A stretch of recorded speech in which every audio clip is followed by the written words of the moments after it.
Hey there, welcome again to mister Kumar class channel. आज की जो वीडियो है ये लिटरेचर के पॉइंट ऑफ व्यू से काफ़ी इंपॉर्टेंट होने वाली है। आज हम कुछ वर्ड्स को डिस्कस करने वाले हैं जो वर्ड्स आर्केइक इंग्लिश से बिलोंग करते हैं।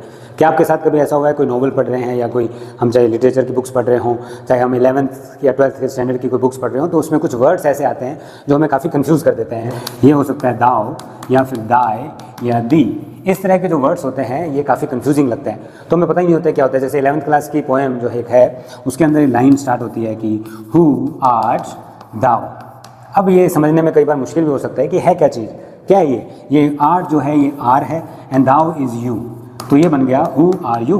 तो ये इस तरह से लिखा हुआ है, ये क्या चीज़ है और ये किस में होता है, तो इस बात को हम डिस्कस करते हैं। तो एक लैंग्वेज जिसको हम कहते हैं आर्केइक इंग्लिश, ये क्या होती है। स्टार्टिंग टाइम में इसको ओल्ड इंग्लिश में हम कह सकते हैं। स्टार्टिंग में क्या होता था, इस तरह की इंग्लिश जब बनना शुरू हुई थी तो इंग्लिश इतनी ज़्यादा वो परफेक्ट नहीं बनी थी। बहुत सी चीज़ों को हम एक्सेसिव यूज़ करते थे, जैसे कुछ वर्ड्स में ई लेटर का तो आर्केइक इंग्लिश में एक्सेसिव यूज़ होता था। अगर मैं कहूँ सन मुझे लिखना हो तो सन को इस तरह से ना लिखकर मैं ऐसे लिखूँगा, ऐसे लिखते थे पहले। तो कहने का मतलब ये हुआ कि आर्केइक इंग्लिश ओल्ड इंग्लिश है। जब इंग्लिश डेवलप हो ही रही थी तो उस टाइम पे इस तरह के वर्ड्स यूज़ होते थे। आज भी लिटरेचर, क्योंकि लिटरेचर तो पुरानी है जिसको हम आज पढ़ते हैं, तो ये हमारे लिए इंपॉर्टेंट हो जाते हैं। लेकिन एक बात और ध्यान रखने वाली है कि मॉडर्न इंग्लिश में ये वर्ड्स यूज़ नहीं होते हैं। लेकिन पुरानी बुक जब पढ़नी पड़ेगी तो आपको पता तो होना ही चाहिए, इस चीज़ का नॉलेज आपके पास रहना चाहिए। तो इस चीज़ को समझते हैं कि ये क्या है आर्केइक वर्ड्स और इनका यूज़ किस तरह से होता है। तो पहले मैं एक चार्ट बनाने की कोशिश करता हूँ, आपको समझ में आएगा। एक चार्ट इस तरह से ये है सब्जेक्टिव फॉर्म और एक होती है ऑब्जेक्टिव फॉर्म, राइट। एक होती है रिफ्लेक्सिव फॉर्म, ओके। फिर आता है possessive adjective and then possessive pronoun. अब इन पॉइंट को समझना है अपने को। ये हमारी जो है एक चार्ट बना हुआ है, इस तरह से अलग अलग इसके पार्ट हैं। ये अलग अलग पार्ट हर सब्जेक्ट के लिए हम यूज़ करते हैं। जैसे प्रोनाउन कह सकते हैं। जैसे मैं अगर कहूँ कि एक प्रोनाउन है जो यूज़ करूँगा मैं, वो है यू। ये लो, ये यू हमारे पास, ये यू सब्जेक्टिव है जिसको हम नॉमिनेटिव भी कह सकते हैं। What? Nominative. Nominative case, this is subjective case, objective case. यानी यू जो होता है, जैसे मैं अगर कहूँ कि you are a boy, right, तो इसमें यू क्या है यहाँ पर सेंटेंस के अंदर, ये हेल्पिंग वर्ब है ना। ये इसमें यहाँ पर पार्ट ऑफ स्पीच के अंदर आता है आजकल। ये यहाँ पर ऑब्जेक्ट दिया हुआ है, यू यहाँ पर सब्जेक्ट है, राइट, जो किसी के लिए यूज़ हो रहा है। किसके लिए यूज़ हो रहा है? बॉय के लिए यूज़ हो रहा है। तो ये सब्जेक्ट जब होता है तो यू कहते हैं। यू का ये ऑब्जेक्टिव फॉर्म क्या होता है? यू, योर, यू ही तो होता है। लेकिन आई नो यू, मैं तुम्हें जानता हूँ, तो I is subject and you is object. जैसे मैं सेंटेंस करता हूँ, आई नो यू, मैं आपको जानता हूँ, तो this is subject and this is object. तो ये वाला यू जो ये वाला है, बात समझ रहे हैं ना मेरी? ओके। तो इसके बाद चलते हैं नेक्स्ट पर। और नेक्स्ट क्या है? Reflexive form. रिफ्लेक्सिव फॉर्म कौन सी होती है? यू के हिसाब से रिफ्लेक्सिव फॉर्म बनती है हमारी योरसेल्फ, राइट। और उसके बाद पजेसिव एडजेक्टिव। ये एडजेक्टिव क्या होता है हमें पता है, जो नाउन से पहले यूज़ होता है, राइट। तो यहाँ पर ऐसे कौन से ये वर्ड्स होते हैं जो इससे बनते हैं और ये एडजेक्टिव का काम करते हैं। और पजेसिव का मतलब होता है पोजेशन, मालिकाना हक दिखाना, जो मालिक लगता है कि ये मेरा है। अब मैं कहता हूँ जैसे योर कार। अब ये कार या नाउन है और कार के ऊपर पोजेशन किसका है? योर, तुम्हारा है। तो ये पजेसिव, क्योंकि नाउन से पहले यूज़ हो रहा है तो पोजेशन भी शो करता है, तो ये एडजेक्टिव है जिसको हम कहते हैं पजेसिव एडजेक्टिव। तो यू का पजेसिव एडजेक्टिव क्या हो जाएगा? योर, सॉरी क्या होगा ये? योर। तो यहाँ पर हमारा जो पजेसिव एडजेक्टिव है वो हो जाएगा योर। तो पजेसिव प्रोनाउन क्या होता है? प्रोनाउन मतलब जो नाउन के लिए यूज़ होता है, लेकिन किसी सेंटेंस में मान लो कि नाउन है ही नहीं, तो नाउन के लिए क्या यूज़ करूँगा?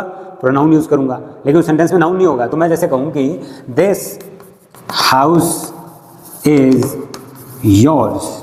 अब इसमें सिंपल सी बात है, मैं कहाँ हूँ इसमें? मैं तो कहीं नहीं हूँ। जिसके लिए बात करें, घर किसका है? मेरा तो है, लेकिन मैं कहीं नहीं हूँ। लेकिन मेरे लिए तो ये योर्स वर्ड यूज़ हुआ है।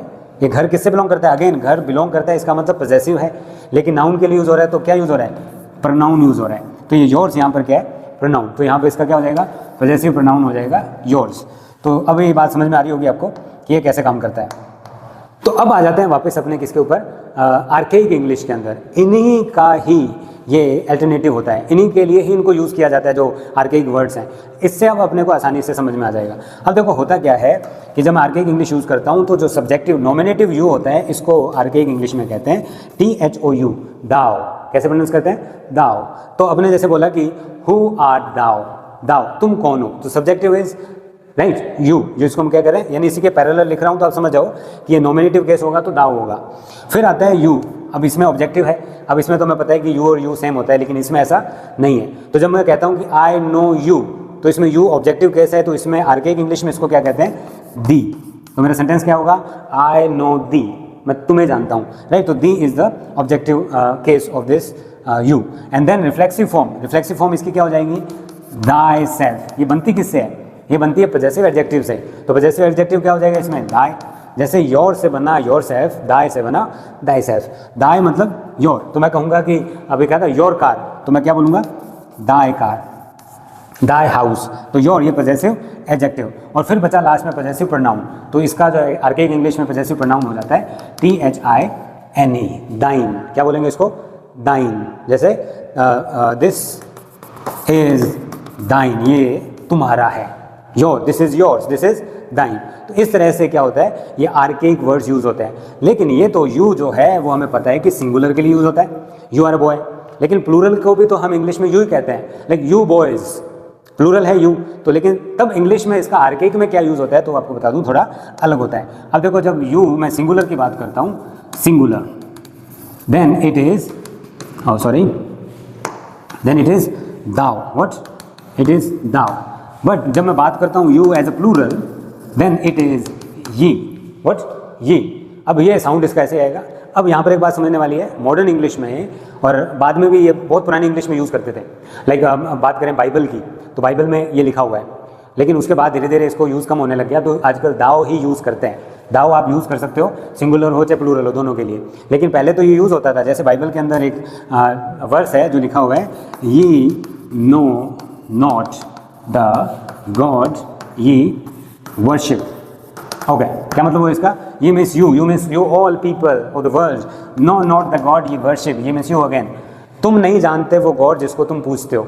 जिस गॉड को हम पूज रहे हैं उसको हम जानते ही नहीं, पहले उसको जानो फिर पूजो। इस तरह से ये बाइबल की एक टर्म है। तो आपने समझा यहाँ पर कि आर्केइक इंग्लिश में ये क्या होता है। और इसी तरह से आर्केइक इंग्लिश में जैसे हमने पढ़ा था अभी आर्ट, तो आर्केइक इंग्लिश में जितने भी हेल्पिंग वर्ब है उनको भी अलग तरीके से बोलते थे। जैसे आर्ट जो था वो क्या है, आर। ऐसे ही बाकी हेल्पिंग वर्ब्स होती है जो हम नेक्स्ट वीडियो के अंदर करेंगे। उम्मीद करता हूँ आपको वीडियो पसंद आई हो। Do subscribe Sukumar class channel. Thank you very much.